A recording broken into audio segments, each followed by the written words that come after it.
I'm going to start this video off by letting you in on a little secret. If you've ever talked to Javier Mendez, he's probably going to tell you how great Khabib Nurmagomedov is, and Daniel Cormier, and Luke Rockhold, but none of those guys hold a candle to our fighter coming up on the left-hand side of the screen, Gabriel Benitez, because this, by Javier Mendez's own account, is the hardest kicker he's ever held pads for. And Matt, for Gabriel Benitez, you look at the overall body of work. He was on a 2-fight losing streak going into his last one against Guitar Hero Justin James. Got stars in his eyes. And in that fight, Matt, we saw one of the most disgusting knees I've ever seen in all of MMA.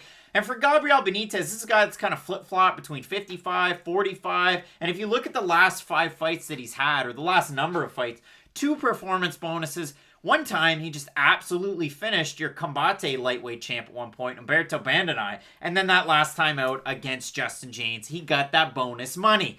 He's taking on JSP, and I don't know if it's an ode to Canada's GSP. I really don't, but the guy's out of Tennessee, and what I can tell you is that an aging Joe Lozon finished him. And then he came out in his last fight, and he didn't look great in the first round against Kai Kamaka, but in the second round, he looked like an absolute world beater. For Jonathan Pearce, didn't really have the greatest level of competition coming up, but hey, he got the wins you want to see, he got the finishes you want to see, he made it to the dance. For Moggly, he's been with UFC for a time and a half. He's racked up a number of wins. He has a much higher level of competition on the record. And again, we talk about it. The AKA connection for Jonathan Pearce, the connection to Fight Ready MMA. And if you look through the Instagrams, and we go through it, but Santino DeFranco really putting together a great crew there. Obviously, we saw a really big win for, well, a number of their fighters last weekend. That seemed to be the real push. But Tracy Cortez, one of the fighters recently that picked up a big win over Justine Kish. But again, the training partners, Hunter Azure, Bobby Moffett, Jakar Close, and then if you want to throw in Henry Corrales, maybe the Pitbull brothers to round things out.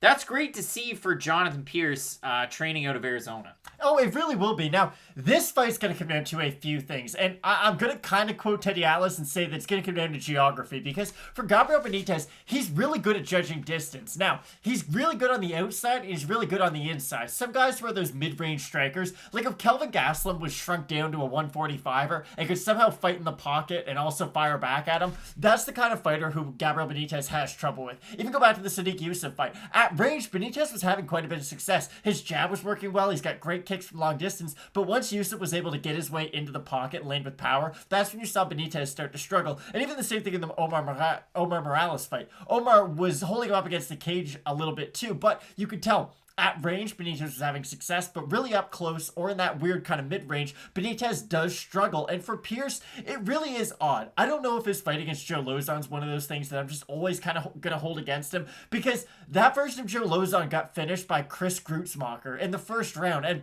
Chris Grutzmacher is not really a name that you hear us talk about a lot, and that's for good reason. It's not like Chris Grutzmacher is the elite of the elite. And the fact that Joe Lozon had lost to him already and then finished Jonathan Pearce just isn't a great sign, knowing where Lozon was in his career. Do I like Pearce's wrestling? Yes, I do, but Gabriel Benitez can go out there and just beat a primary wrestler. Now, Pearce is a lot more than just that primary wrestler. But if I'm asking myself, does Pearce have any chance at range in this fight? Well, no, not really. Because Gabriel Benitez at range against most people, really at featherweight, is going to be a problem. I like his leg kicks, and I really like his body kicks too. I know the body knee was the highlight of his last fight, but if you just go back and watch the majority of his career, that body kick of Gabriel Benitez does really remind you of another guy, aka Luke Rockhold. They both share that really powerful back power kick, and it's something that really does bother his opponents if he's able to land consistently. And that's something that he can put money in the bank with his leg kick and his body kick early on in the fight. And if he can damage Pearce enough just with those two techniques, that's going to diminish Pearce to the point where Pearce isn't going to want to try to close the distance, because every time he's closing the distance to try to wrestle, he's meeting power that Benitez is throwing back at him. So honestly, stylistically, this is just a really hard fight for Jonathan Pearce to win at the end of the day. For Gabriel Benitez, you bring up the comparison to Luke Rockhold, and I'll bring a comparison to one half in the main event. You look at Dominic Reyes, he always has to reset. He always has to be from southpaw, but when he fires out that kick to the body or to the leg, that's when Reyes has the most success. Reyes, a little bit better with the boxing, though he does kind of just throw a left straight, and when it lands, does it ever. But for Benitez, the boxing, yeah, the kickboxing, yeah, and you bring everything together, Gabriel Benitez is going to have a good night out there. The weird thing about him, though, I don't like his takedown defense percentage over his career. You have a look at it, it's 56%. And then if you weight it, so Clay Collard, who looked absolutely unstoppable last week against Anthony Pettis, went 6 of 11 for his takedowns at UFC 188. Benitez still won that fight, and all 3 judges scored at 30-27.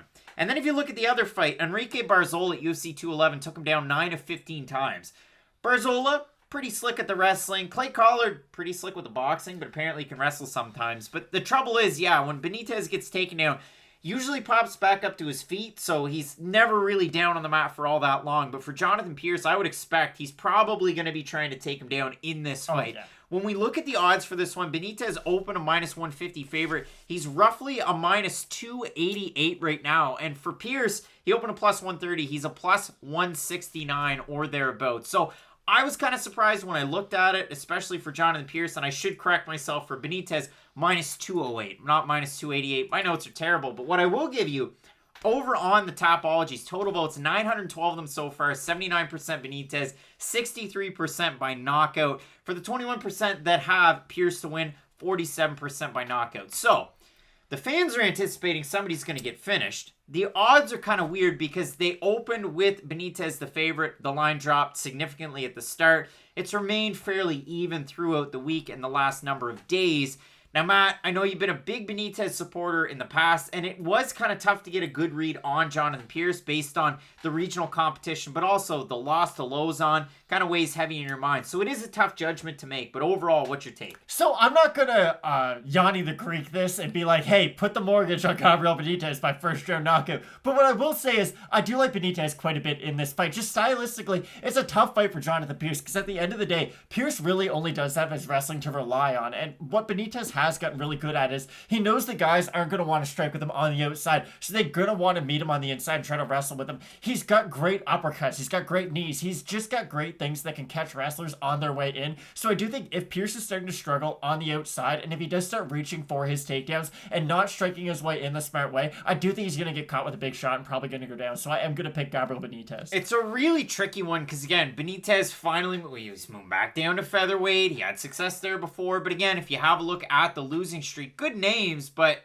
again, Sadiq Youssef made it all the way to a Kona main event slot not that long ago. Omar Morales at 55 was good. Honestly, if they fought again at 145, I'm not saying Gabriel would win because then I'd really look like a homer, but it would be a much more competitive fight, I would say. Yeah, you don't want to be a homer. Come on, buddy. No, come on. It would be a much more competitive fight, though, because that was one of those weird fights where it's like, okay, well, you're both 145ers. Why are we doing this at 155? And no, Omar wasn't until he was, but still, it's just weird that Omar now fights at 145, but the two of them fought at 155. Well, we'll see what happens, but yeah, I do like Gabriel Benitez, again, if he invests in the kicks, and as long as his shin doesn't just totally get, I don't know, messed up like it did in that Morales fight. We'll see what happens, but I do like Gabriel Benitez in this fight. It's a great one. It should be an all-action type of fight, and we have plenty of great fights. Our co-main event, also at 145 pounds, you have Cub Swanson taking on the really tough out in Giga Chikadze. In the main event, Dominic Reyes and the man himself, Yuri Prochazka. So keep it locked in with Fight Night Picks, as we always say. Let's get into it.